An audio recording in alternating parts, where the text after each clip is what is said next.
गेल्या महिन्यामध्ये महाराष्ट्रातल्या बहुतांश जिल्ह्यामध्ये अतिवृष्टीमुळं आणि महापुरामुळं जी परिस्थिती निर्माण झाली आहे, विशेषतः शेतकऱ्यांच्या बाबतीतले जे चित्र प्रसारमाध्यमाच्या माध्यमातून पाहायला मिळते ते अत्यंत हृदयद्रावक असं आहे। या कठीण प्रसंगी या समाजातला एक घटक म्हणून त्या शेतकऱ्यांच्या सोबत खंबीरपणे आपण आहोत। या कर्तव्याच्या भूमिकेमधून मी माझा 3 महिन्यांचा पगार म्हणजे 5 लाख रुपये या शेतकऱ्यांसाठी देण्याचा निर्णय घेतला आहे।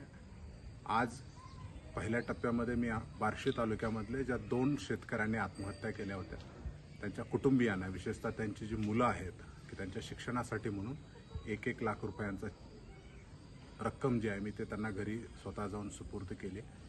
उर्वरित 25 ते 30 शेतकऱ्यांना त्यांना आयडेंटिफाय करून प्रत्येकी 10-10 हजार रुपये देण्याचा माझा मानस आहे।